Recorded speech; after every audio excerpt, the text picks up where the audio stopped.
Hello, hello, hello. We're here with another one, my little goblins, and this time it is Musketeers. This is one that's been asked for a bit, and now we just got to it, and I think it's pretty damn good. It got a lot of tools, but what tools exactly makes it better? Well, the Runic is a perfect complement to the deck.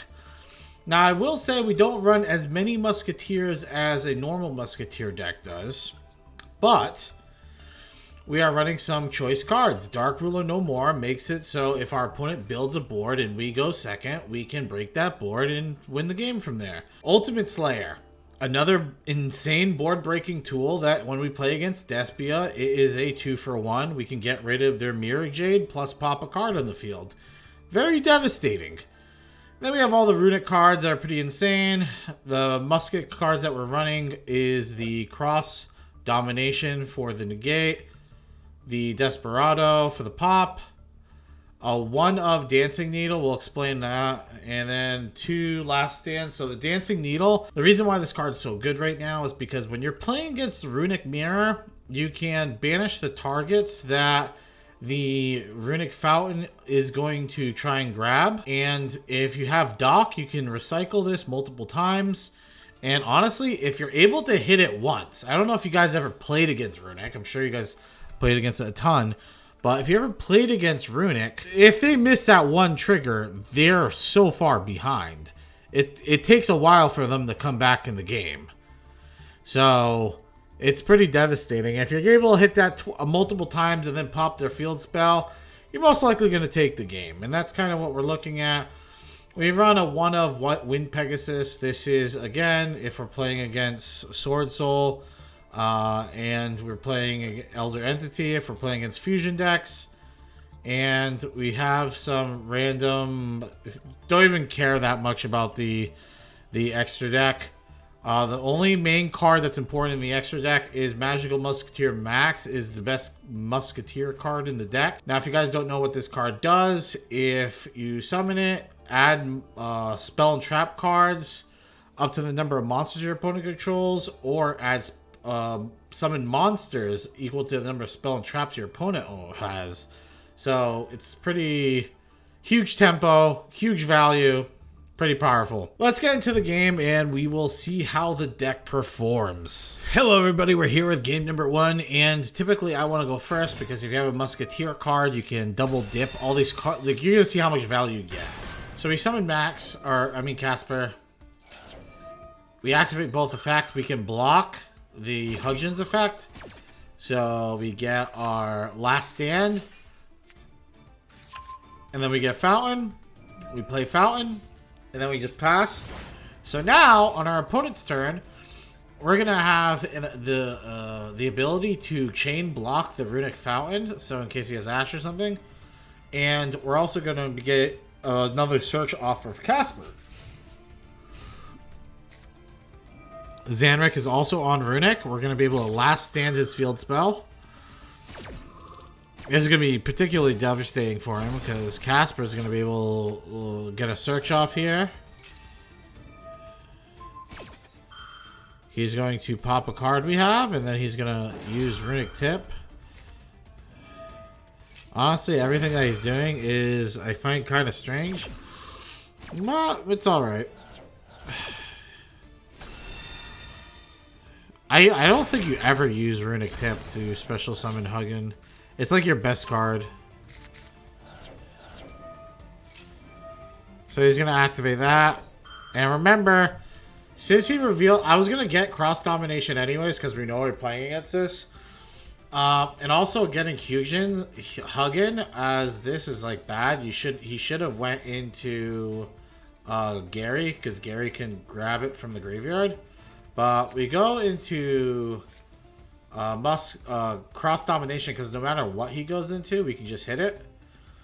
So we're going to use Freezing Curses, though. We're not even going to use Cross Domination because we want to get the draw from our card.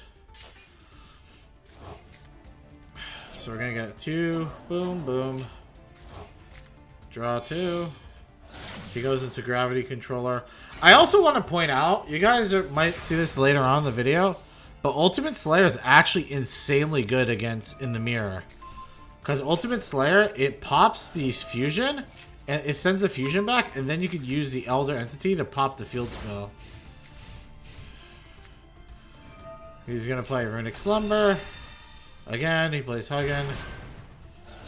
Huggin activates. We negate. I don't use a Runic card because I want to start beating him with the cards, and he just gives up. Yep. That's typically how the match will go if we go first and we're able to lead with a Casper is your best card to leave off. Not your best card. Starfire is, because Starfire could summon Casper and then you have 2 cards. So. Hello, we are back at it again, and this is game number 2, and we have, we're going second. Playing against Sword Soul, okay, whatever. We have no way of interacting with them, so just let them do what they're going to do. This is why we run Ultimate Slayer. This is also why we run 3 Dark Ruler No Mores in the deck. If we end up going second, it's not like a lost game. We can come back pretty easily into it. Honestly, if we have a Musketeer plus Dark Ruler, you break boards so easily with it. It's crazy. He goes into Shi Zheng. Take 12. Alright, so I think the Ultimate Slayer is best to hit to Shi Zheng. Sends it back. We summon Casper, play Runic Slumber. Go into Hugjin's. Hugjin's going to activate its ability, send the graveyard. He activates his ability. We activate Cross. And that's pretty much game if he has nothing else. Like, I know it sounds fucking conceited, but like, dude, you're so head on board now. We get Runic Fountain. Casper's effect activates. We get Desperado. Activate Runic Tip. And he just concedes. I know it's a quick game, but dude, this is like literally how like 90% of your games go. Like when you go first and you get like this strong board out, dude, the games are so fucking easy. Actually, we went second. The game was just super easy. Just saying.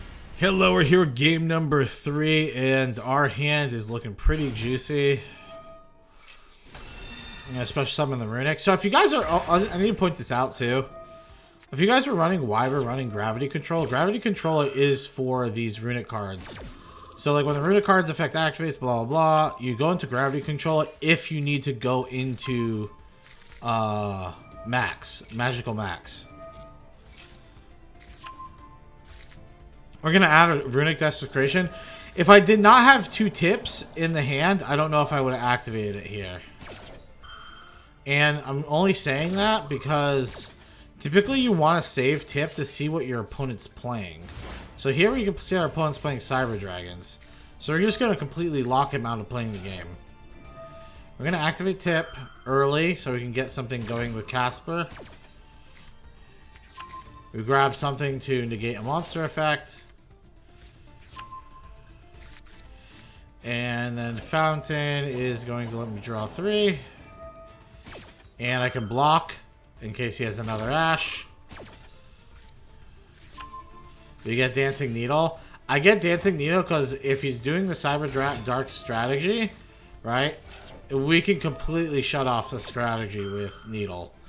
Like if he's trying to go for a Power Bond fusion and special summon the fucking Cyber Dark card, we can just make it so he doesn't have enough Cyber Darks in the graveyard.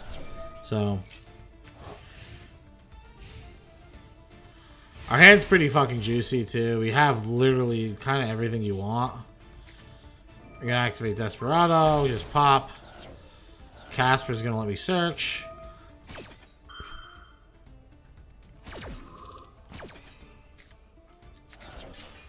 And we get a monster.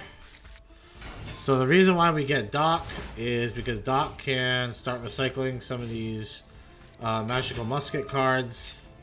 Pretty much I wanted to get Doc here because I want to start cycling Needle. We're going to stop him from using Horizon. We can also keep recycling Last Stand too, but Needle's gonna be really nice to just get rid of his whole graveyard. Yeah, I don't think the graveyard's that important, but it's pretty important against Cyber Dragons. Because, like, Cyber Dragon Core has an effect. Again, like, he needs a certain amount of Cyber Dark cards in the graveyard to special summon his boss monster with Overload Fusion. One thing I do regret here, is I actually think I should have, because I don't think I casted anything on these cards. I think I should at least cast a Dancing Needle on Casper here. And this would have allowed me to search, or I could have used it on Dock, and this would have allowed me to grab Last Stand. Because now I'm going to get Lightning Storm that I don't have a way of countering it, besides making at least one card survive. So that was a misplay. So I should have used Dancing Needle on Dock. Get rid of 3 of his annoying cards like Core and just probably 2 monsters here.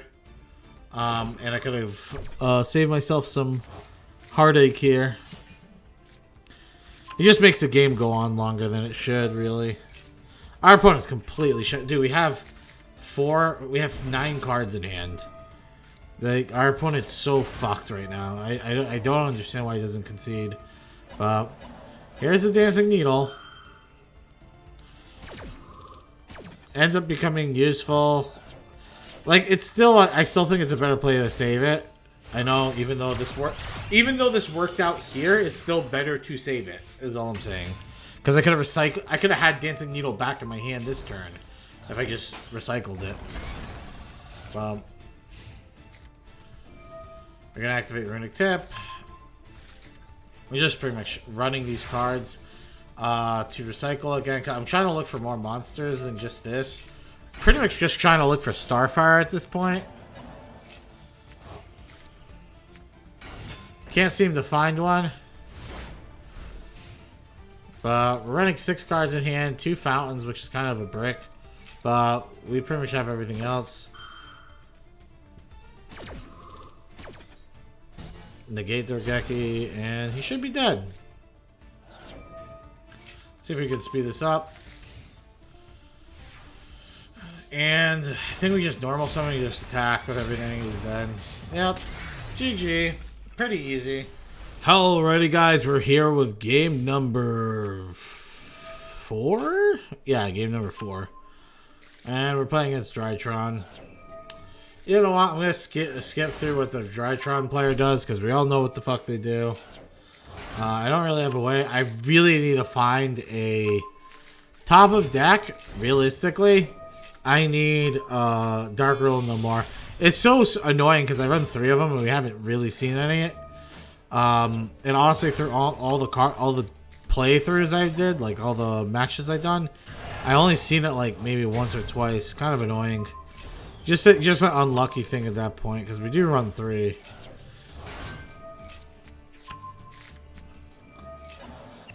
All right, well. Honestly, Dark Ruler, if we Dark Ruler, most boards are just like an instant concede by the opponent. Yeah, he's gonna be able to make everything. Really need to get a... Yeah, this is rough.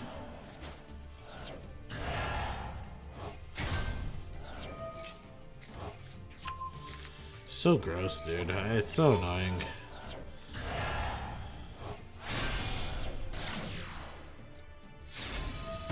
This is actually a really good that he did this.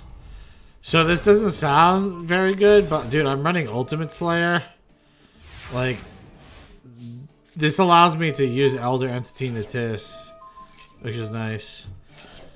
So if you're wondering why I'm doing this, so he's activating Beatrice. Beatrice is going to be able to send another, what do you call it? It's going to be able to send another one of these big heads, Eva. And if he's able to get another Eva into the graveyard, it's just pretty much over. So like I have to fight this. This is what I would say is a firefight right now. We pretty much use this to go for the pop on this card. He's forced to negate. I activate this to special summon a monster here. He goes for a second negate. I'm like thinking, okay, perfect. He's greedy. Now I can activate Freezing Curse to negate the Beatrice. And he had the third fucking monster, which is so annoying. Like, I just needed one of the monsters not to be a fucking fairy. But, nope. Everything's negated. He's going to be able to get 2 more negates out of this. It is what it is. Honestly, just really unlucky we got 2 Ultimate Slayers instead of getting at least... If he got 1 Dark Ruler No More... If we got Dark Ruler No More, I wouldn't even have activated anything to Beatrice. I would have just waited, Dark Ruler No Board, and just wiped the whole board. It would have been disgusting. Nope. Yep, here we go. And then negates. I have really nothing I can play. I can Ultimate Slayer the Beatrice, but like I'm dead on the return. Pretty brutal, kind of annoying, really annoying, but it is what it is. This is what kind of happens when you don't draw what you need to draw. Alrighty, we're here with the last game, 5th and final, and this, I said I was drawing no Dark Ruler No Mores, and then I draw 2 of them going first. So, yikes. The good thing is it can be discard fodder. Jesus. We activate Runic Tip here, Freezing Curse. We see our opponents playing Emancipators, the Doki Doki. It's like the only deck that runs it. Now, this is the reason why I wanted to show this match. There's not really much interesting that happens, I think, this match. But this is like the super important thing. Like, if you don't draw one of the monsters, and I think this is like, we'll talk about like one of the weak points in this deck. I think this is one of them. Like, you don't draw a Magical Musketeer monster. Like, I have 3 bricks in the hand now. Like, I really only have Freezing Curse as a actual like card that can do something. And I have to just hope my opponent is just bricking the hell out of this. He goes into Golem. Normal summons Kokimiru. Goes into Gallant Granite. Activates Gallant Granite. We're going to go for the negate. Because if he's using that, he's getting Block Dragon. Make it difficult. We also get really good banishes. Xeno Guitar. They normally only run 2. They rarely run 3. He goes for the concede. We win the game anyway. But I swear to God, dude, if he had like a decent hand, like if he had just Animates or Restructure and stuff, this game would have been way harder unless we top deck a Magical Musketeer. We top deck a Magical Musketeer, I don't think this game would have been that difficult because we would have had so much interruption with it. But that just kind of shows one of the weak points of the deck.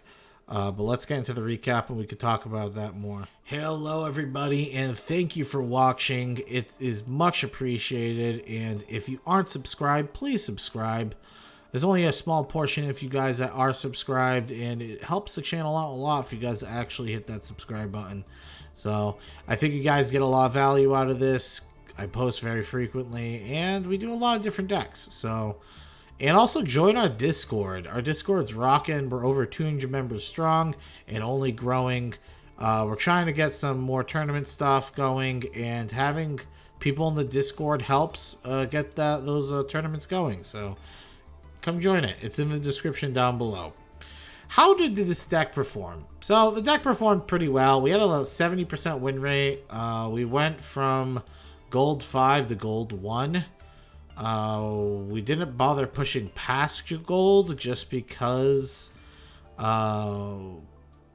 yeah, we just didn't bother because we had enough games. There's no point. We kind of got the gist of how the deck played, so I didn't see the point in actually pushing past that. Honestly, I wish I was able to play. I didn't play against any Despias, which really sucks. And the reason why it sucks is because Ultimate Slayer is really good against Despia. This card is really good. The only thing I would say it's not good against is when you use Ultimate Slayer, right? Let's say you use Ultimate Slayer, send Elder Entity to TIS, blah, blah, blah. if they use Branded and Red in response, it's going to be tough. So you have to be a little smart with the Ultimate Slayer. But Branded and Red could be very problematic. But yeah, what are the real winners of this deck? Well, I can tell you right now, if you're playing in the Runic matchup and like the Runic Mirror, like pure Runic, and you go first and you lead off with a Magical Musketeer, and when I say lead off, it needs to be either Starfire or Casper, you're like 90% winning that game. Like, it's so easy. So easy to win that game at that point because you're able to just constantly keep searching up negates and what do you call it? Dancing blades, dancing needles, like really fucking annoying for them to deal with. Banishing those spells and stuff out of their graveyard puts you at such an advantageous point. It's not even funny. You also have like kill pressure. So if your opponent's just like out of gas, you can just start beating your opponent with these monsters. And these monsters are, I mean, like if you get all three of them out, 1300, 1400, 1200, it's pretty much like a 2-turn clock. It's 3900 damage. So yeah, I think in the grindier games, like the games that like go longer and longer, I think the Magical Musketeer cards are actually gonna be very important to, especially Doc, because Doc refreshes the cards in graveyard. I think you're gonna have a good time playing the deck. Now let's talk about obvious weaknesses. The biggest weakness this deck has is bricking, and what do I mean by bricking is you pretty much never really want to draw the Musketeer cards. Like, the Musketeer cards, you don't even want in your hand. You want all the other cards plus the monsters. Because the Musketeer cards, you can tutor them. You can search them with the effects of your Musketeer monsters. So there's no reason you want to really have them naturally in your hand.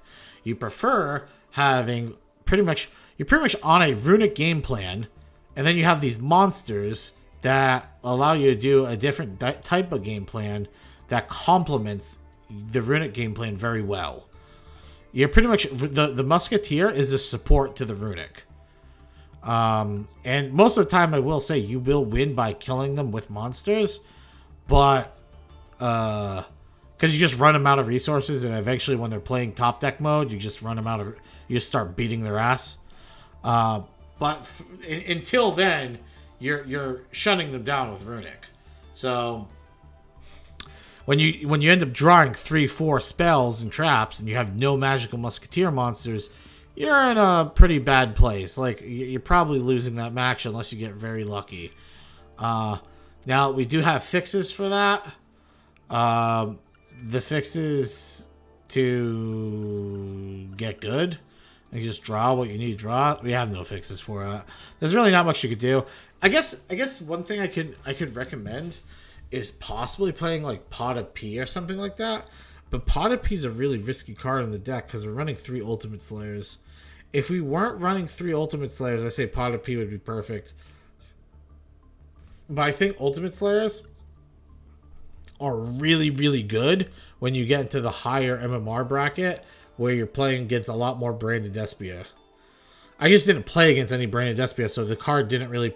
the card still performed well, because we played against a good amount of Runic decks, and Ultimate Slayer, dude, slaps Runic. It does really well against Runic, because you just bounce their fucking Hudgens, or their Munin, or whatever, back to the fucking extra deck, and then since you sent a Elder Entity, you can pop their field spell, or any back row card they have. I think it's very good in the mirrors. And I feel like a lot of people don't expect it either. Yeah, I don't think the deck could fit Pot of P. I don't think you really can run any of the pots, to be honest. I mean, I guess you might be able to get away with a Pot of Duality, maybe. Because we don't really special summon too much. But when we need to go into max, we need to go into max. I don't know. Tough call. But tier list, 1 to 10. I don't think I could rate any Runic deck under an 8. I feel like Runic, no matter what type of Runic deck you're playing, it's going to be an automatic 8 because how good the archetype is. I'd give this deck, if you're going first, an 8.5. If you're going second, An 8 point. Yeah, I think it's an 8.5 all around. If you're going second, so if you're going first and you have like the Musketeer, everything's perfect. I think it's like a 9. And if you're going second and you have Dark Ruler and a Musketeer and everything, it's like a 9 too. But on average, I would say it's probably like an 8, 8.5. On a tier list, if pure Runic is a tier 1 deck, it's probably like a tier 3 deck. I can't imagine it's like it's even like tier 2, because like I said, the bricking's real, dude. You'll lose games because of you brick, because you draw too many of the spells and traps, and you don't draw any of the monsters, and that's just unfortunate. But it's still way better than regular Musketeers, I can tell you that. 10 times better than regular Musketeers. Well, it's fun. If you want to play Runic and you want to play a fun engine with Runic, then this is definitely a choice. Personally, I like the Orcus deck better, more of my style, but I thought this was fun still.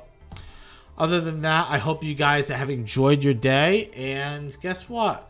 Let me know what you want to watch next. I do look at the comments when it comes to making deck profiles, so it helps me out in my decision making. But all right, bye.